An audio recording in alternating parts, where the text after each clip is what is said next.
The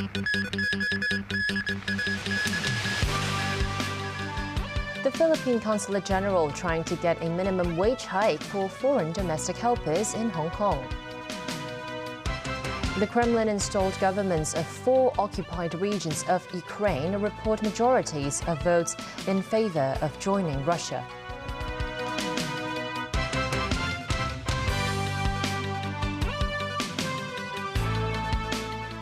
Good evening and welcome to TVB News. The Philippine Consulate General in Hong Kong expects the number of Filipino domestic helpers in the city to bounce back following the easing of quarantine restrictions. It's also trying to get a minimum wage increase for the helpers in town. For the past 2 years, the minimum allowable wage for foreign domestic helpers in Hong Kong has been $4,630 per month. That amount is subject to review each year. As more than half of the city's foreign domestic helpers are from the Philippines, its Consul General told TVB News that it's about time for the helpers to get a pay increase. He also revealed they have held talks with the Labour Department and the response has been positive. I am confident, I am very hopeful that there will be an increase because the situation demands for it. They work hard, very hard, they cook your food, they take care of your kids. It is they also suffer from the situation right now. At its peak, there were 220,000 Filipino foreign domestic helpers in Hong Kong. But since 2020, amid a global pandemic, flight bans and travel restrictions, the number of Filipino domestic helpers arriving in the city has been reducing by 10,000 each year. An employment agency noted at the height of the pandemic, the number of new arrivals dropped from the usual 1,000 per week to only 100. Early this year, the high demand for helpers prompted employers to offer a monthly salary of $6,000 to secure a contract. But as quarantine restrictions ease, the monthly salary level for Filipino domestic helpers has fallen to $5,000. The agency added newcomers are mostly getting the minimum wage now. One of them is Jenny. I have children, I have siblings, and I have nephews and nieces. They go to school, I had to help them. Because Philippines also are kind of hard life. Really not enough. Sometimes I cry. Sometimes I want to go somewhere else, but I have no choice. But an employees association disagrees. That is not their income. That is only the minimum wage. In Hong Kong, many FDH employers are not rich people. They're just middle-class family or lower-income family. If we can keep the minimum wage as now, we can allow more employers can be able to employ them. The Labour Department, meanwhile, says it will look into the matter thoroughly, taking into account the city's economy and labour market, as well as the financial pressure on employers.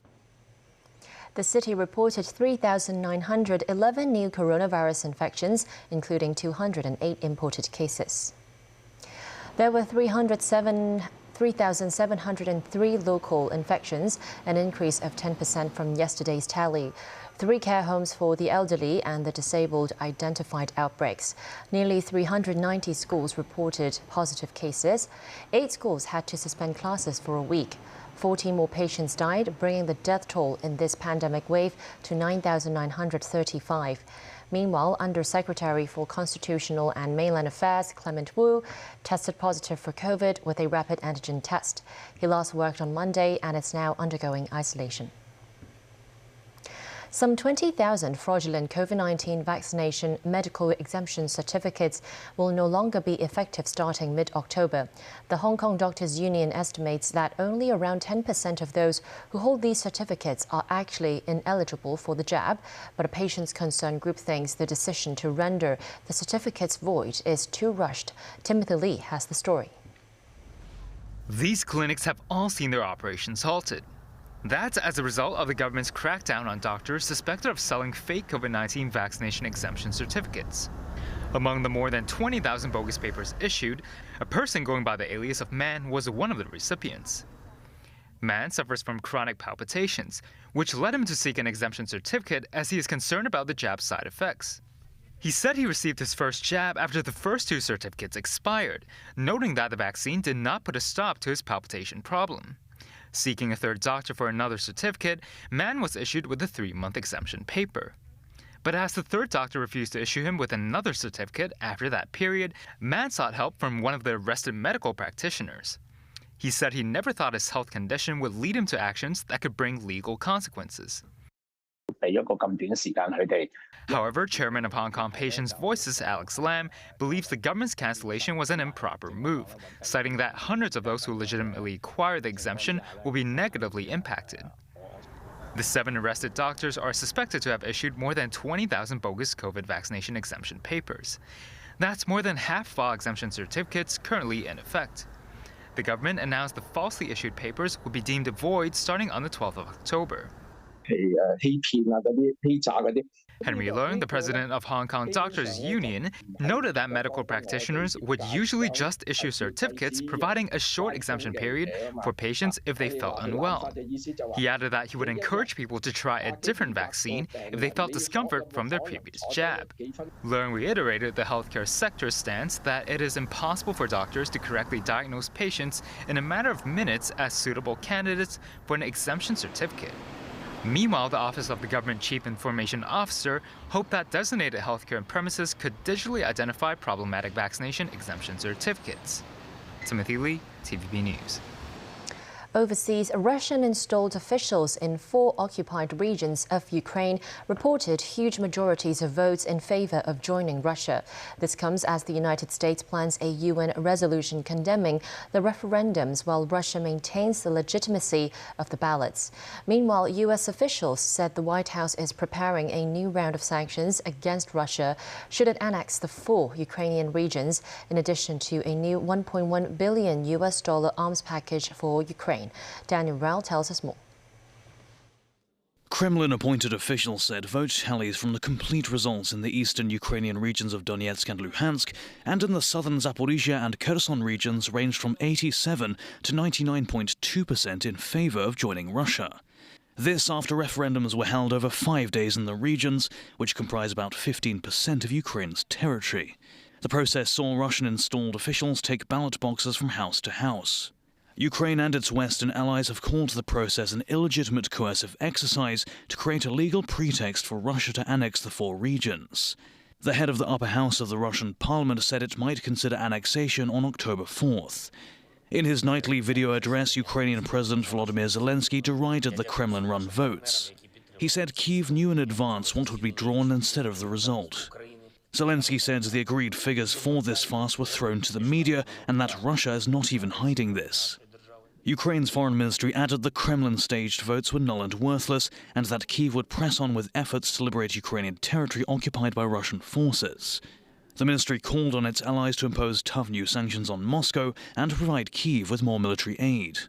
Russia's announcement of the results sparked a sharp rebuke from Ukraine's allies on the United Nations Security Council. So now let me be clear. The United States will never recognize any territory Russia attempts to seize or allegedly annex as anything other than part of Ukraine. We reject Russia's actions unequivocally, and we will continue to work with our allies, partners, and like-minded to impose cost on Russia and to provide historic amounts of support for Ukraine. Russia's ambassador to the United Nations, Vasily Nebenzia, told the Security Council that the referendums were conducted transparently and in line with electoral norms. China's ambassador to the United Nations, Zhang Jun, said Beijing's position on how to view and handle the Ukraine issue is consistent and clear, that legitimate security concerns of all countries should be taken seriously, and all efforts conducive to the peaceful resolution of the crisis should be supported. The United States is now set to introduce a resolution at the UN Security Council calling on member states not to recognize any change to Ukraine and obligating Russia to withdraw its troops from the country. However, Russia has the ability to veto a resolution in the Security Council. Washington has outlined that such a move would prompt the US to take the issue to the UN General Assembly. Meanwhile, US officials said the White House is preparing a new round of sanctions against Russia should it annex the 4 Ukrainian regions, in addition to a new $1.1 billion arms package. The package will reportedly include HIMARS launcher systems, munitions, various types of counter-drone and radar systems, along with training and technical support. Despite the Russian referendums, none of the 4 regions involved are fully under Moscow's control. Ukrainian President Zelensky said the Donetsk region remained Kyiv's and Moscow's top strategic priority. The General Staff of Ukraine's military said late on Tuesday that Russian forces had shelled 7 towns in Donetsk.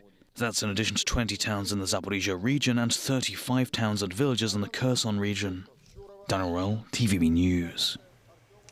European leaders say leaks in 2 key gas pipelines between Russia and Germany were likely acts of sabotage.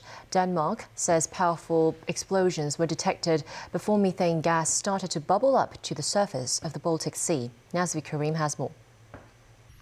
And the timing of the incidents also raised eyebrows, coinciding with the inauguration of a long-awaited new pipeline that takes Norwegian gas to Poland, as Europe tries to free itself from relying on Russian gas.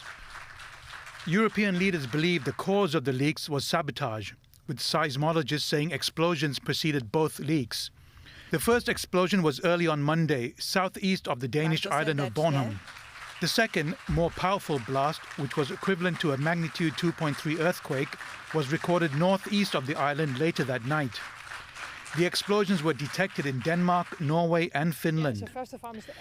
Danish Prime Minister Mette Frederiksen said it was unusual to have 3 leaks at the same time, 1 leak on Nord Stream 2 and 2 on Nord Stream 1, adding that they were deliberate actions. She said her government was taking it very seriously, though they did not consider it an attack on Denmark because it happened in international waters. Neither pipeline was delivering gas to Europe, with Russia's war with Ukraine causing a halt to supplies, and Moscow blaming it on the West's economic sanctions.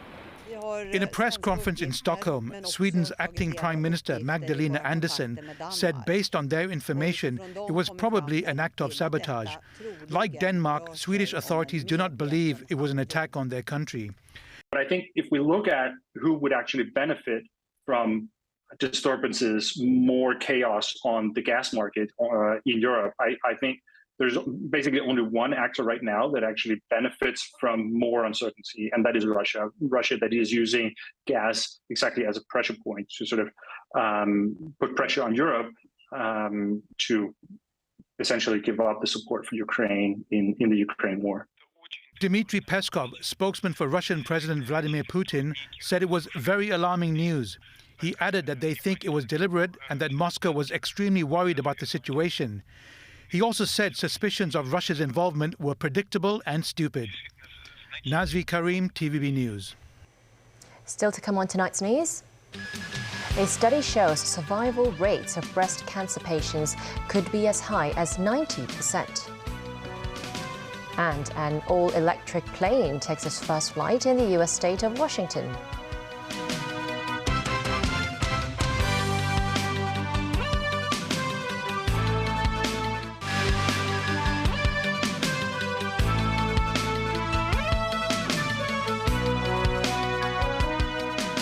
Welcome back to TVB News.